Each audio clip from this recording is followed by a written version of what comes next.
একটা হাদিস পড়লাম, যেটা পড়ে চোখ দিয়ে পানি বের হয়ে গেল। ভাবলাম যে আপনাদের সাথে শেয়ার করি।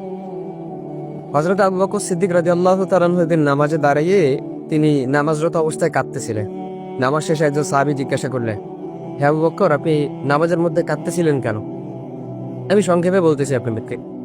তো তিনি বললেন যে আমি নামাজের মধ্যে এমন একটা আয়াত আমার স্মরণ হয়েছে, যেটা স্মরণ হওয়ার পরে আমি কাঁদতেছিলাম। কি আয়াত? যে সেই আয়াতের অর্থটা হচ্ছে যে আল্লাহ পাক রব্বুল আলামিন বলতেছেন যে আমি তোমাদেরকে জান্নাত দিয়ে দিলাম, বিনিময়ে তোমাদের কাছ থেকে আমি জানমাল নিয়ে নিলাম। তো সাহাবী বলেন যে হে আবু বকর, এটা তো একটা খুশির সংবাদ যে আল্লাহ পাক আমাদের জানমালের বিনিময়ে আমাদেরকে জান্নাত দিয়েছেন, তো আপনি কাঁদতেছেন কেন?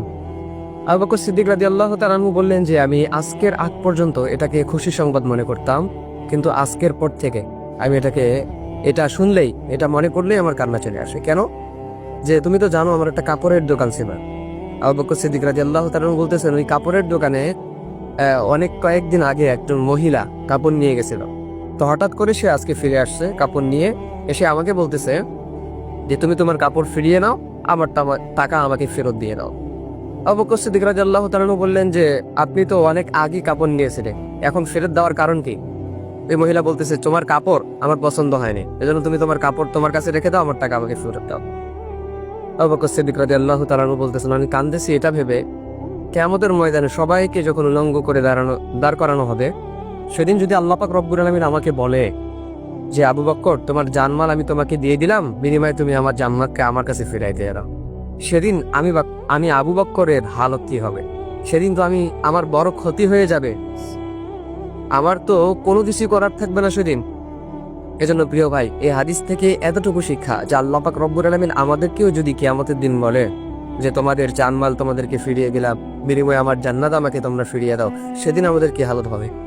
কারণ আল্লাহ পাক রব্বুল আলামিন যদি বলেন যে তোমার সালাত, তোমার নামাজ, তোমার রোজা, তোমার হজ, তোমার যাকাত, তোমার জিকির আজগার কোনো কিছু আমি আল্লাহ পাক রব্বুল আলামিনের দরবারে পছন্দ হয় নাই, সুতরাং তোমার জানমাল তুমি তোমার কাছেই রাখো, আমার জান্নাত আমার কাছে ফিরাই দাও। তো আপনি ভাবেন তো, অনুভব করেন তো যে সেদিন আমাদের হালতটা কি হবে? সেদিন আমরা কোথায় যাব? আমাদের পরিস্থিতি, পজিশন সেদিন কোথায় থাকবে? সেদিন তো কেউ কাউকে চিনবে না, সবাই শুধু হাহাকার হয়ে ছুটবে এক একটা নেকির জন্য। তো সেদিন আমাদেরকে যদি আল্লাহ পাক রব্বুল আলামিন এভাবে ধরে ফেলেন, তো সেই আল্লাহ তাআলার কাঠগড়া থেকে বাঁচানোর ক্ষমতা আমাদের ফিরে নেই। আপনি দুনিয়ার কাঠগড়া থেকে চাইলেই আপনি কিন্তু বাঁচতে পারেন, কিন্তু আল্লাহর কাঠগড়া যদি আপনি ধরা খেয়ে যান, তো সেখান থেকে বাঁচার কোনো উপায় নাই।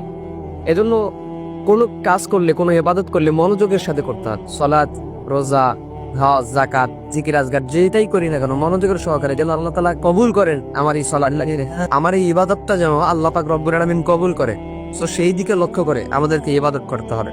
আল্লাহর সন্তুষ্টি আমাদেরকে অর্জন করতে হবে। আমাদের মূল টার্গেট হতে হবে জান্নাত লাভ করার। এখন জান্নাত লাভ করতে গিয়ে আপনাকে দুনিয়াতে যা যা করতে হয়, যা যা ইবাদত করতে হয়, যেটাই করা লাগুক না কেন সবকিছু আপনাকে করতে হবে। চাই সেটা বাতিলের বিরুদ্ধে জিহাদ হতে পারে, চাই সেটা নামাজ দিয়ে হতে পারে, রোজা দিয়ে হতে পারে, গরিব মিসকিনদেরকে হেল্প করে হতে পারে, সুদ ঘুষ জেনাবে বিচার ছেড়ে আল্লাহর সন্তুষ্টি অর্জন করে হতে পারে, নবীর সুন্নাহগুলো মেনে হতে পারে।